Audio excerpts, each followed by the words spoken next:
Good morning, second year Commerce and Arts. This is the part 12th lecture of economics. इसके पहले हम लोगों ने जो है हमारा जो क्लास था इनडिफरेंस कर्व ऑर्डिनल अप्रोच पर, जिसमें हम लोगों ने इनडिफरेंस कर्व क्या होता है उसके और इनडिफरेंस कर्व शेड्यूल और इनडिफरेंस मैप को हम लोगों ने एनालिसिस किया।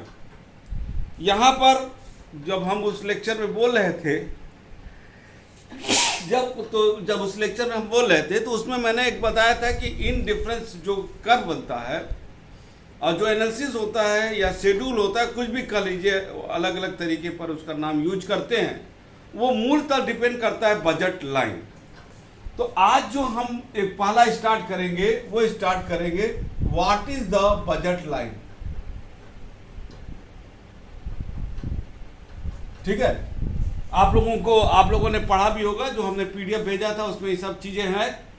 उसके हिसाब से कि कोई भी व्यक्ति, एक consumer can not purchase every combination, जो हम कॉम्बिनेशन बता रहे थे, इसमें हम आपकी किताब से एक कॉम्बिनेशन लेंगे और उसको समझाएंगे ताकि अगर कहीं कंफ्यूजन हो रहा है दूर हो जाए कि एक consumer can not purchase every consumption two bundle, जो टू गुड्स है जिसको हम लोग यहाँ बंडल बोलेंगे, that he wishes to purchase.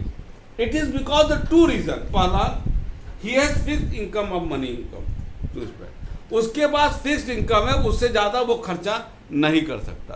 अब उसको उसी 20 रुपया, मान लीजिए इस एग्जाम्पल में 20 रुपया दिया है और 20 रुपया पर ही उसको कंसेट करना है। Secondly, price of the two goods are given in the market, और मार्केट में दोनों का प्राइस दिया हुआ है, यानी इनकम फिक्स, प्राइस फिक्स।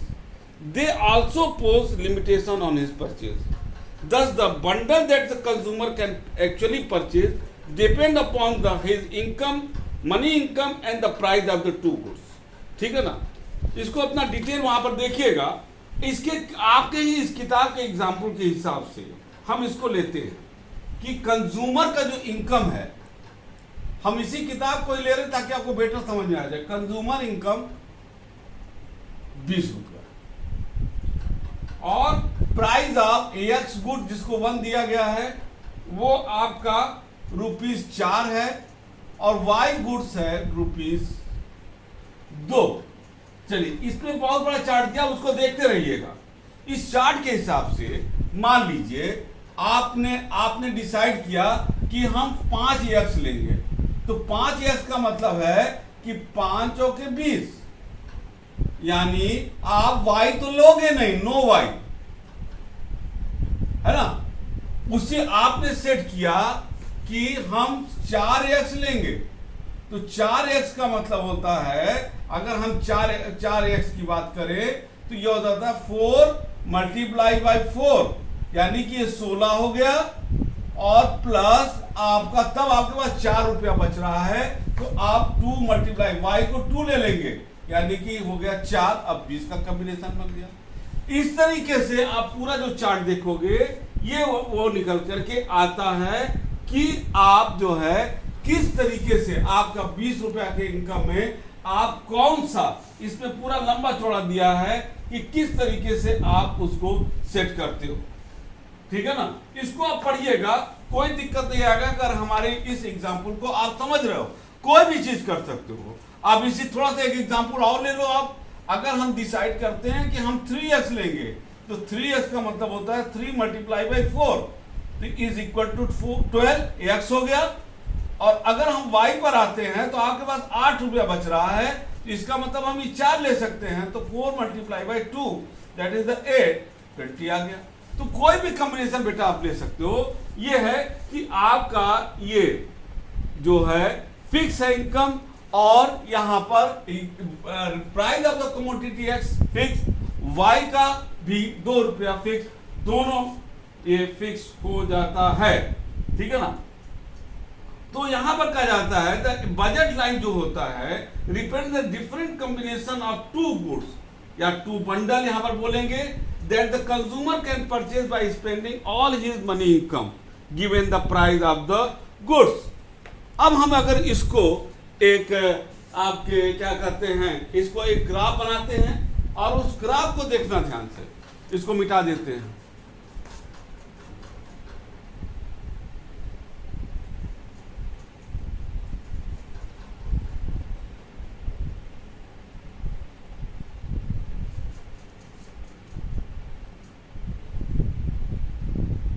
ठीक है, अब इसी को जो ऊपर आपकी किताब में दिया है टेबल 2.5, तो टेबल 2.5 को हम पहले नोट करते हैं। गुड्स यक्स, जो गुड्स 1 बोला गया है उसका गुड्स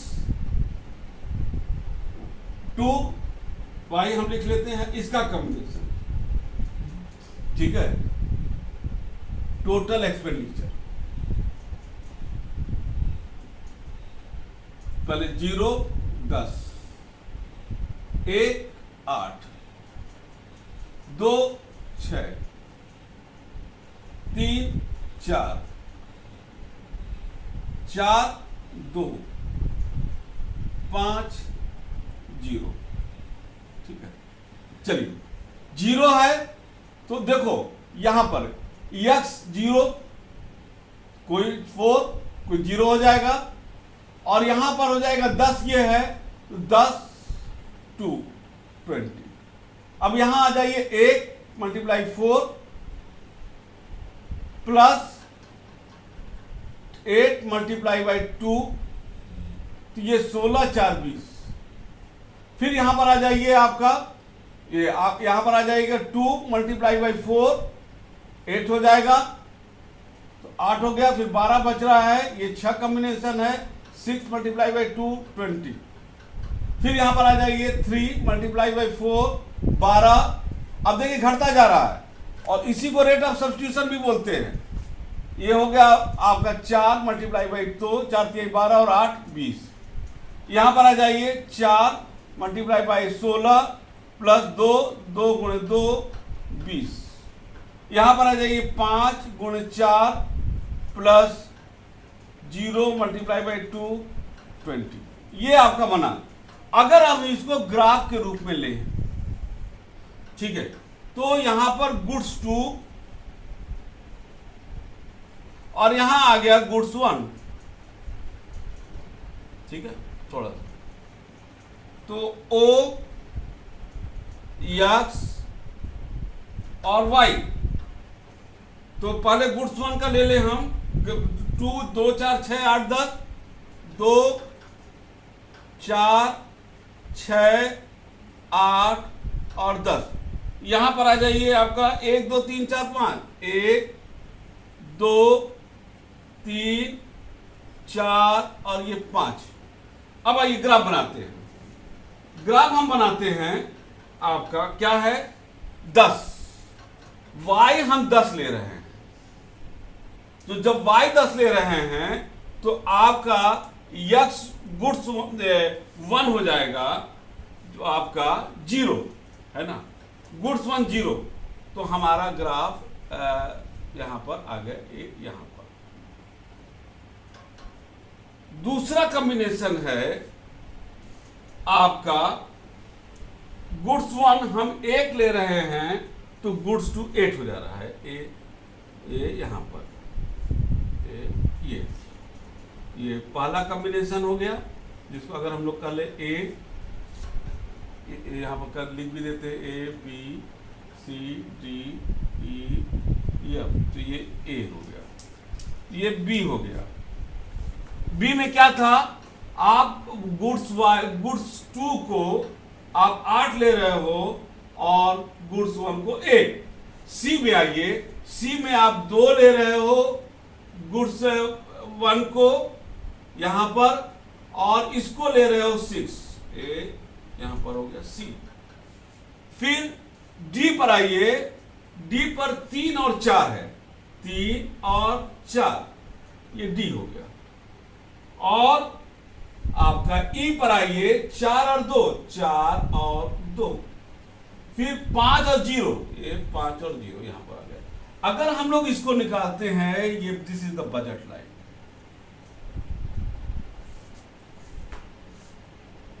ठीक है ना, ये आपका बजट लाइन हो गया।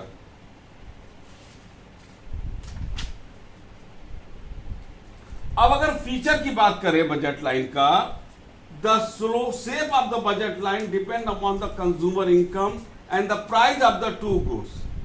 It is the straight line, क्योंकि इनकम आपका फिक्स है, सिर्फ कॉम्बिनेशन की वजह से हमारा ये बदलना।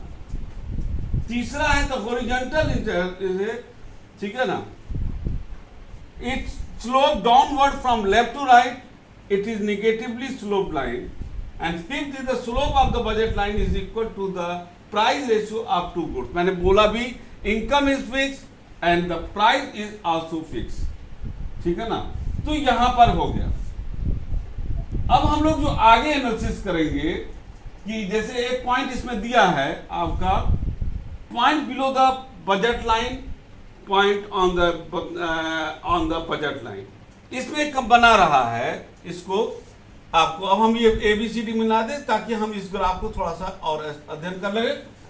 तो आपका ये आ रहा है, इसमें दिया हुआ है ये दो तीन कॉम्बिनेशन, ध्यान देना। अब हम जो ये दिया है फिगर आपका है 2.5, हम उसको एक्सप्लेन कर रहे हैं, और पॉइंट है point below the budget line and point on the budget line. इसका क्या मतलब है, इसमें देखिएगा दिया हुआ है A और यहां दिया हुआ B और यहां दिया हुआ है C। अब हम इसको एक्सप्लेन कर रहे हैं ये ABC क्या। Let us understand the meaning of the difference between the point below the budget line. C is the point below the budget line and the point on the budget line, that is the A and B. Now take the case of a point below the budget line. We know that a point below the budget line indicate, point below line क्या indicate कर रहा है, that is the point C। क्या indicate कर रहा है कि we know that the point below the budget line indicate the bundle which cost less, जिसका कॉस्ट कम है, देन द कंज्यूमर इनकम, अगर कंज्यूमर का जो इनकम है उससे अगर सामान का जो बंडल है, बंडल का मतलब that is the combination of goods 1 and goods 2, अगर उसका कॉस्ट कम है, he imply that if a consumer purchase this bundle he will save some money left over, उसके पास कुछ ना कुछ पैसा बच जाएगा। He can spend this extra money on either of the two goods, वो X भी खरीद सकता है, गुड्स 1 भी, गुड्स 2, या 1 खरीदेगा या 2 खरीदेगा या दोनों खरीदेगा, एक कॉम्बिनेशन बना के। He can spend this extra money on either of the two goods. If he does so, यदि ये ऐसा करता है, he can buy a bundle which consist of the more quantity at least one of goods of the same quantity of the compare to the ये। तो ये मैंने आपको बता दिया कि C का मतलब क्या हुआ, कि यदि कॉस्ट कम हो जाता है और वो अगर पैसा बचाता है due to the purchasing, if the consumer real income is based on the purchasing power, if the purchasing power of the consumer is increasing through the less cost, he is saving the money, so the save money he can either purchase the A goods और purchase the B goods, और both वो दोनों A और B पर खरीद सकता है। ठीक है, अब जो एक पॉइंट हम आपको बताने जा रहे हैं, और वो पॉइंट है आपका क्या कहते हैं, आपका जो पॉइंट है कि आपका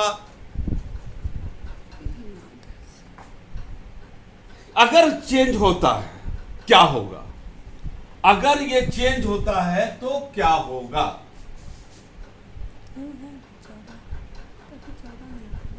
तो टाइम अगर ये सब क्या कहते हैं चेंज होगा, तो इसको एक ग्राफ के जरिए हम बना रहे हैं, फटाफट सब समझ में आ जाएगा। सिर्फ हमारे लेक्चर को आप ध्यान से सुनोगे बेटा, आप पढ़ लेना, एकदम क्लियर हो जाएगा।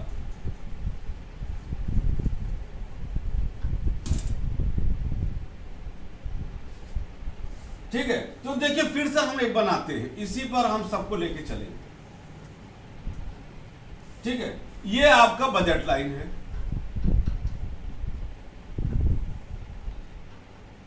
MN।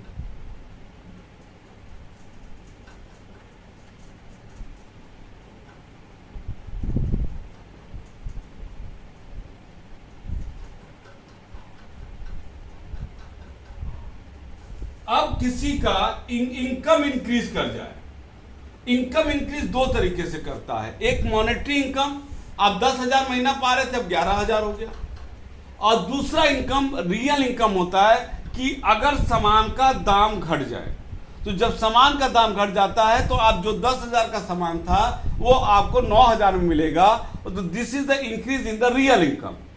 अब जब रियल इनकम जब बढ़ेगा आपका, तो आप एक अलग आपका क्या करते हैं बनेगा, और वो आपका यहां पर जो दिखा रहा है वो शिफ्ट कर जाएगा। ठीक है ना, ये आपका शिफ्ट कर गया। जैसे यन, यहां यन था और ये आपका यम1, क्योंकि इनकम बढ़ने के साथ साथ आपका बजट बढ़ गया, बजट लाइन का जो इनकम था बढ़ गया। अब आप जो है एक अलग कॉम्बिनेशन बनाओगे यम इस पर प्रोडक्ट पर, और वाइस वर्सा। और अगर घट जाएगा, मान लीजिए कि सामान का दाम बढ़ जाता है, तो आपका या तो मॉनेटरी इनकम घटे या तो रियल इनकम घट जाए, तो आपका जो है ये ग्राफ ऐसे बन जाएगा, M2 और आपका M2। तो ये जो बन रहा है, ये बन रहा है डिक्रीज इन इनकम,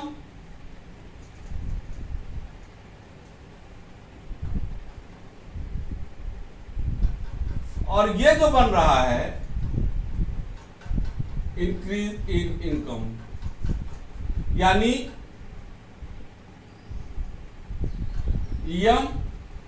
यन से 2 अगर हम M1 और यन पर पड़ जाते हैं तो ये इंक्रीज इन इनकम है, और अगर हम यन से 2 अगर हम M2 और N2 जाते हैं तो डिक्रीज इन इनकम पर जाते हैं।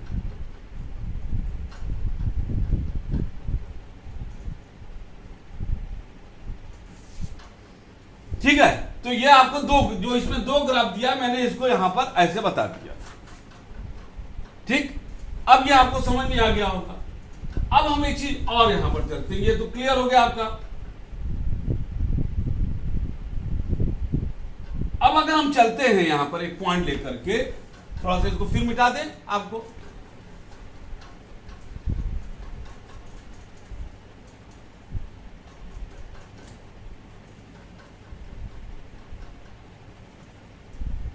आपको जो अलग अलग दिया है, तीसरा ग्राफ जो है 0.2527, आपको वही दोनों को पहला दूसरों को एक साथ मिला दिया है, तो परेशान ना होइएगा, वही है। फिर से हम वही ग्राफ बनाते हैं आपका OXY गुड्स 2 एंड गुड्स 1, ये आपका ये बना था M और N। अब आते हैं इसमें 2 चीज,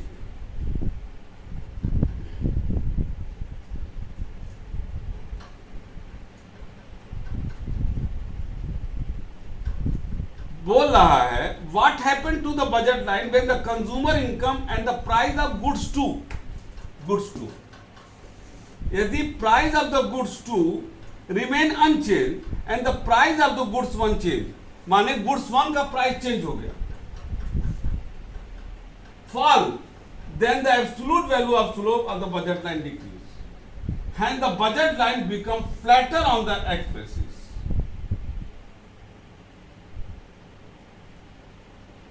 It is shown in the figure there that the budget line shift outward from the Mn to Mn1. क्या दिया है, यदि price of the goods change, यानी कि प्राइस ऑफ द गुड्स 1 का रेट गिर जाता है और गुड्स 2 का रेट नहीं चेंज होता है, तो अब आप गुड्स 1 ज्यादा खरीदोगे, तो ये बन रहा है ये N2, सॉरी N1। ठीक है, and the budget line become flatter on the x-axis. It is shown in the 22.a that the budget line shift outward. Outward का मतलब that is this point. Outward from Mn to Mn1. Now with thus lower the price of goods 1, consumer will be able to purchase more quantity of goods 1 than before he is given. और इसी का अगर हम vice versa ले लें, यदि price बढ़ जाता है गुड्स 1 का, तो आपका ग्राफ यहां आ जाएगा, इसको N2, इसको दूसरे ग्राफ जो ये बता रहा है गुड्स 0.2 फिगर 2.88 और मैंने बना दिया है फिगर 0.29 जिसमें ये दोनों एक साथ हमने दिखाया है। ये जो पहला है ये डिक्रीज इन प्राइस है, डिक्रीज इन प्राइस यक्स, और ये बन रहा है इंक्रीज इन, यक्स को कर लीजिए goods 1, increase in price of goods 1। ये ग्राफ आपका बन जाएगा, ठीक है। उसी तरह आपका एक ग्राफ हम और बनाते हैं। अगर हमारा जो ग्राफ इसी तरह का, कि यहां पर तो मैंने तो प्राइस गुड्स 1 का चेंज दिखाया था, अब हम गुड्स 2 का, ओ एक्स वाई गुड्स 2 गुड्स 1। अब आ जाइए ये बना देते हैं हम। अब यहां पर इसका अगर प्राइस गिरेगा तो ये चेंज होगा, ये यहां आ जाएगा, ठीक है ना। यहां से इसको डॉट डॉट डॉट कर दे, ये आ जाएगा, क्योंकि गुड्स 1 का नहीं चेंज हो रहा, गुड्स 2 का प्राइस गिरा तो ये हम अब ज्यादा खरीद रहे हैं। तो अगर ये M था और ये N था तो ये नहीं है, M1 में हो जाएगा। और ये इसका मतलब है डिक्रीज इन प्राइस गुड्स 2, ये पहला वाला। अब दूसरा बनेगा, अगर इंक्रीज हो जाता है प्राइस 2 तो अब हम गुड्स 1 के प्राइस में नहीं चेंज हो रहा, लेकिन गुड्स 2 का प्राइस आपका बढ़ जा रहा है, तो ग्राफ ये चल जाएगा, यानी M2, यानी ये हो जाएगा इंक्रीज इन प्राइस गुड्स 2। ये आपका पूरा बन गया यहां पर, ठीक है। ये आपका हो गया। अब हम जो है इस लेक्चर को एक खत्म करेंगे, क्योंकि बहुत ज्यादा ग्राफिकल प्रेजेंटेशन हो गया। तो हम अब आगे के क्लास में आपको जो इसमें दिया है मोनोटोनिक रेफरेंस और आपका जो अदर पॉइंट है मार्जिनल सब्स्टिट्यूट, ये भी करीब करीब बता चुके हैं, उसको हम लोग अब लेने की हम उसको लेंगे, ठीक है ना। तब तक के लिए इसको देखिएगा, पढ़िएगा, समझिएगा, और तब तक के लिए good day and goodbye. Thank you.